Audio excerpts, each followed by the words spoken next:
Doctor छमिया लोमड़ी एक moral story. दोस्तों, यह बात है अफ्रीका के कांगो जंगल की। कांगो जंगल में सैकड़ों छोटे छोटे गांव थे। उसी जंगल में एक छोटा सा टाउन था जिसका नाम था जुम्बा। जुम्बा में कोई इंसान नहीं रहते थे, बल्कि जुम्बा एक जानवरों से संपन्न गांव था। आसपास के सभी गांव में जुम्मा सबसे प्रसिद्ध गांव था। इसका कारण यह था, जुम्मा में हॉस्पिटल, स्कूल और खेल का एक मैदान भी था। इसलिए जुम्बा के लोग आसपास के गांव से ज़्यादा पढ़े लिखे होते थे। दूर दराज से सभी जंगली बच्चे पढ़ने के लिए यहीं पर आते थे। अगर किसी को कोई बीमारी हो जाती तो इलाज के लिए सीधे छमिया ताई के पास आते। इसलिए जुम्बा गांव का दूर दूर तक बोलबाला था। छमिया ताई एक बूढ़ी लोमड़ी है जो सभी मरीजों का इलाज 5 रुपए में करती है। छमिया यहाँ की एकमात्र डॉक्टर है। दरअसल छमिया चाहती थी कि उसका बेटा भी गांव का डॉक्टर बने, लेकिन वह पढ़ाई करके कहीं शहर में जाकर बस गया। वैसे तो जुम्मा में बारिश बहुत कम होती थी, लेकिन बारिश के मौसम पानी के कारण यहाँ पर नीफा नामक बीमारी फैल जाती है।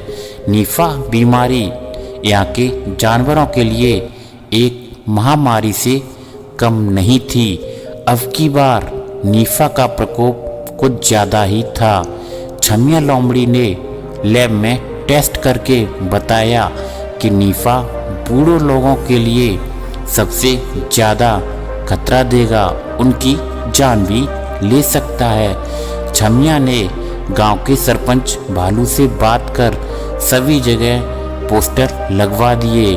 बीमारी से बचना है तो घर में ही रहना है, अगर जीवन को है बचाना तो 2-4 सप्ताह मत नहाना। जानवरों को इतना कहने के बाद भी वे बारिश का आनंद लेते रहते और बीमार पड़ने पर छमिया के सामने जाकर खड़े हो जाते। छमिया बेचारी अपना काम समझकर उनका इलाज कर देती थी। जानवर लापरवाही करते गए और नीफा बीमारी और अधिक फैलती गई। मरीजों का इलाज करते करते छमिया ताई को भी नीफा हो गया। छमिया ताई ने मरीज की तरह बिस्तर पकड़ लिया। अब पूरे गांव में इलाज करने वाला दूसरा कोई नहीं था। बीमारी अधिक फैलती गई और लोगों को मरने की संख्या भी काफ़ी बढ़ चुकी थी। छमिया को इस बात का बहुत दुख था कि अब वह किसी का इलाज नहीं कर सकती, लेकिन छमिया से रहा ना गया और उसने वैक्सीन बनाने का फैसला किया। अगले दिन छमिया ने सरपंच भालू से कहकर एक मीटिंग बुलवाई।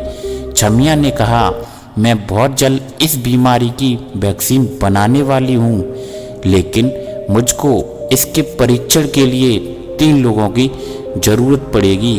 क्या आप में से कोई 3 लोग तैयार हैं? और याद रखें कि इसमें आपकी जान को भी खतरा हो सकता है, लेकिन अगर एक बार हमारा टेस्ट सफल हो गया तो फिर हमारे लाखों जानवरों को इस बीमारी से बचाया जा सकता है। सभी जानवर एक दूसरे का मुंह देखने लगे और कोई राजी नहीं हुआ।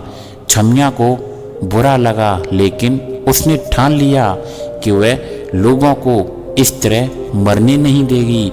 छमिया ने तय किया कि सबसे पहले वह खुद पर ही वैक्सीन को आजमाएगी। छमिया गुप्त तरीके से 5 दिनों तक जंगल में घूमती रही और जड़ी बूटियों को इकट्ठा करती रही।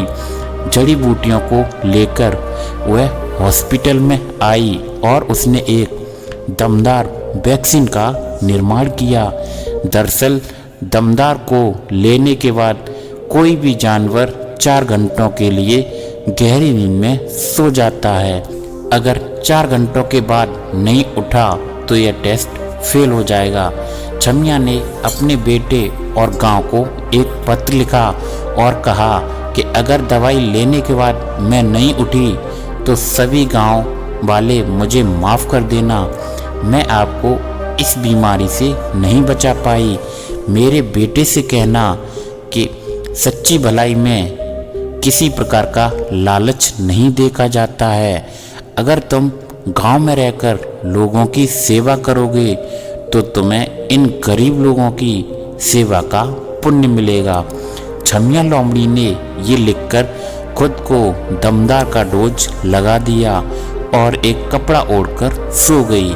4 घंटों के बाद छमिया नहीं उठी। किसी ने आवाज़ लगाई और गांव वाले हॉस्पिटल के बाहर इकट्ठे हो गए। सरपंच ने सभी को पत्र सुनाया। सभी गांव वाले रोने लगे और छमिया को याद करने लगे। सरपंच ने तुरंत छमिया के बेटे को बुलाया।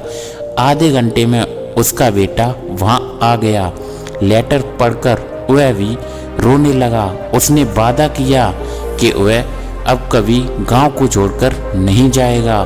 गांव के सभी जानवर डॉक्टर छमिया की अंतिम यात्रा की तैयारी करने लगे। दूर दूर सभी जानवर फूल माला लेकर आए। जैसे ही छमिया का अंतिम संस्कार करने के लिए लोग उसको उठाने ही वाले थे कि वह खुद ही उठ गई। सभी लोग हैरान रह गए और दूर भागने लगे। छमिया ने कहा, भागो मत। दरअसल दमदार वैक्सीन बूढ़ों को 6 घंटों के लिए सुलाती है। मैं ये लिखना भूल गई थी। अब मैं ठीक हूँ और ये वैक्सीन भी कारगर है। अब गांव में कोई नहीं मरेगा। इसके बाद छमिया सभी गांव वालों को दमदार का डोज लगा देती और लाखों लोगों को इस बीमारी से बचा लेती है। मेडिकल क्षेत्र में इतना बड़ा योगदान करने के लिए कांगो के शेर ने उसको कांगो रत्न से सम्मानित किया, जो कि वहाँ का सबसे बड़ा पुरस्कार है। तो दोस्तों, इस कहानी से हमें यही सीख मिलती है कि तकदीर भी उनका साथ देती है जो स्वयं कभी हार नहीं मानते हैं।